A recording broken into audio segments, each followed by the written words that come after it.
First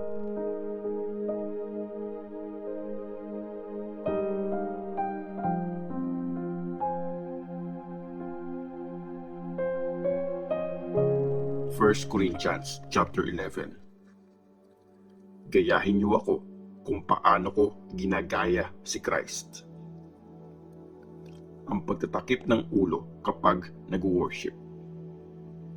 Natutuwa ako sa inyo kasi lagi niyo akong naaalala at sinusunod niyo ang mga teachings na binigay ko sa inyo. Pero gusto kong maintindihan niyo na pinakamataas si Christ sa kahit sinong lalaki. Mas mataas ang lalaki sa misis niya at mas mataas ang Diyos kay Christ. Kaya pag nagpe-pray ang isang lalaki o nagpe-preach ng mensahe ng Diyos na may takip ang ulo, pinapahiya niya si Christ. At pag nagpe-pray ang kahit sinong babae o nagpe-preach ng mensahe ng Diyos nang walang takip ang ulo niya, pinapahiya niya ang asawa niya. Wala siyang pinagkaiba sa babaeng inahit ang ulo. Kung ayaw ng isang babae na magtakip ng ulo, magpagupit na lang siya ng buhok. Pero dahil nakakahiya para sa isang babae na magpaahit o magpagupit, dapat magtakip siya ng ulo. Hindi kailangang magtakip ng ulo ang isang lalaki kasi nire-reflect niya ang image at karangalan ng Diyos. Pero ang babae, nire-reflect niya ang karangalan ng lalaki. Kasi hindi nilikha ang lalaki galing sa babae, pero ang babae para sa lalaki.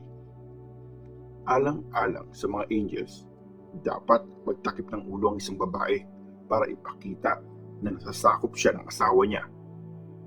Pero kahit ganon, sa buhay natin sa Panginoon, kailangan ng babae ang lalaki at kailangan din ng lalaki ang babae. Kasi nanggaling man ang babae sa lalaki, pinapanganak naman ng babae ang lalaki. At sa Diyos nanggaling ang lahat. Kayo na ang mag-judge. Tama ba na makita nagpipray sa Diyos in public ang isang babae nang walang takip sa ulo? Di ba? Talaga namang nakakahiya pag mahaba ang buhok ng isang lalaki. Pero pag mahaba ang buhok ng isang babae, di ba, maganda yun sa kanya. Binigay kasi sa kanya ang buhok niya para maging pantakip sa ulo niya. Pero kung may gustong kumontra dito, ang masasabi ko lang, wala kaming ibang practice na sinusunod pag nagsisimba except dito. Ganon din ang ibang mga simbahan ng Diyos. Ang Holy Communion.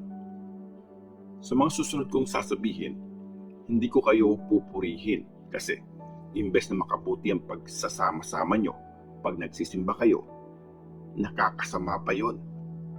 Una sa lahat, nabalitaan ko na may kampihan sa inyo pag nagsisimba kayo at naniniwala akong posibleng totoo yun. Magkakaroon talaga ng kampihan sa inyo at nangyayari yan para makita kung sino sa inyo ang tama. Kapag nagmi-meet kayo as a group, hindi naman talaga Holy Communion yung sin-celebrate nyo. Kasi pagkakain na, nagmamadali na kayo sa kanya-kanyang pagkain. Kaya may nagugutom at yung iba naman nalalasing. Wala ba kayong mga sariling bahay para doon kayo kumain at uminom? O mas gusto nyo pang bastusin ang simbahan ng Diyos at ipahiya naman ang mga mahihirap? Anong ine-expect niyong sabihin ko sa inyo tungkol dito? Pupurihin ko ba kayo? No way. Tinanggap ko mula sa Panginoon ang teaching na ito na pinasa ko sa inyo. Nung gabing tinraidor ang Panginoong Jesus, kumuha siya ng tinapay at nagpasalamat sa Diyos. Pinagpira-piraso niya ito. Sa kanya sinabi, ito ang katawan ko na para sa inyo. Gawin niyo to para maalala niyo ako. Ganon din, pagkatapos ng hapunan, kumuha siya ng baso at sinabi, ito ang dugo ko. Dahil dito, meron ng bagong kasunduan ng Diyos sa inyo. Pag iniinom niyo to, gawin niyo para maalala niyo ako. Kasi, every time nakakainin niyo ang tinapay na to at iinom kayo sa basong to, Sinasabi niyong totoo ang kamatayan ng Panginoon hanggang sa pagbalik niya. Kaya kung meron sa inyong kumakain ng tinapay o umiinom sa baso ng Panginoon sa paraang hindi dapat, nagkakasala siya kasi di niya nirespeto ang katawan at dugo ng Panginoon. Kaya i-check niyo munang mabuti ang mga sarili niyo sa kanyo kainin ang tinapay at inumin ang nasa baso. Kasi kung hindi niyo kinikilala ang kahalagahan ng katawan ng Panginoon pag kinakain niyo ang tinapay at iniinom ang nasa baso, para niyo na rin kinakain at iniinom ang parusa ng Diyos sa inyo. Ito ang dahilan kaya marami sa inyo ang mahina at may sakit at yung iba namatay na. Pero kung i-check muna nating mabuti ang mga sarili natin, hindi tayo i-judge.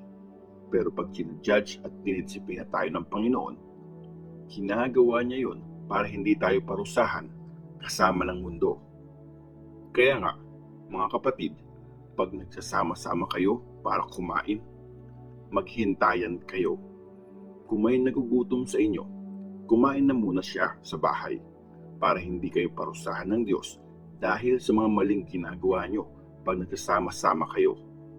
Tungkol naman sa mga ibang bagay, aayusin ko yan pagdating ko dyan.